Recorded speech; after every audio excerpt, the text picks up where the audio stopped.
ଏଠି ମୁଁ ଏକା ସାଙ୍ଗରେ ବନେଇଛି ମାଛ ଆଉ ଚିଙ୍ଗୁଡ଼ିର ଝୋଳ। ତାହେଲେ ମୋତେ ଏକା ସାଙ୍ଗରେ ମାଛ ଆଉ ଚିଙ୍ଗୁଡ଼ିର ଝୋଳ କାହିଁକି ବନେଇବାକୁ ପଡ଼ିଗଲା?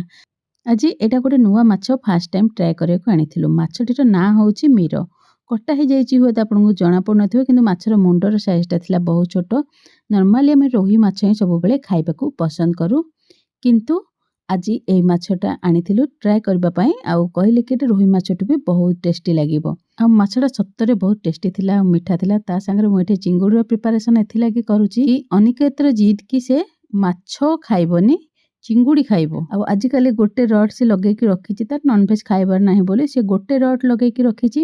ମୋତେ ତ ମଟନ୍ ଦିଅ, ନହେଲେ ନାହିଁ ଚିଙ୍ଗୁଡ଼ି ଦିଅ। ଏଇ ଦୁଇଟା ଜିନିଷ ହିଁ ସେ ଆଜିକାଲି ପୁରା ଜିଦ୍ ପକଡ଼ିକି ରଖିଛି। ଆଉ ଏଇ ଦୁଇଟା ଏକ ଜିନିଷ କୋଲେଷ୍ଟ୍ରଲ୍ ପାଇଁ ଖରାପ ବୋଲି ଆମର ନର୍ମାଲି ବହୁତ କମ୍ ଆସେ, ଆଉ ସେ ଠିକ୍ ୱିକ୍ ପଏଣ୍ଟଟାକୁ ଧରି ନେଇଛି।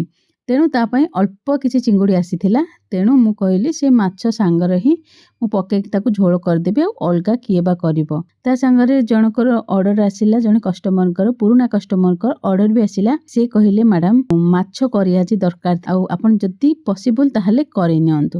ତ ମୁଁ ଘରେ ତ ନର୍ମାଲି ବନଉଥିଲି, ତେଣୁ ତାଙ୍କୁ କହିଲି ଠିକ୍ ଅଛି, ଆପଣଙ୍କର କିଛି ଅସୁବିଧା ନାହିଁ। ତାପରେ ମୋର ମନେ ପଡ଼ିଲା, ଆରେ ଏଇଟା ତ ରୋହି ମାଛ ନୁହଁ, ମୀର ମାଛ। ଜଣା ନାହିଁ ତାଙ୍କୁ ପସନ୍ଦ ଆସିବ କି ନାହିଁ। ସେତେବେଳକୁ ମୁଁ ବନେଇ ବି ନଥିଲି, ଟେଷ୍ଟ ବି କରିନଥିଲି। କିନ୍ତୁ ସେତେବେଳକୁ ଆଉ ବଜାରରୁ ଯାଇ ପୁଣି ଥରେ ରୋହି ମାଛ ଆଣି ବନେଇବା ବି ପସିବୁଲ୍ ନୁହଁ। ତେଣୁ ସେ ମୀର ମାଛ ବନେଇକି ତାଙ୍କୁ ପଠେଇଲି, ଆଉ ତାଙ୍କୁ ବହୁତ ପସନ୍ଦ ଆସିଲା ମାଛଟା।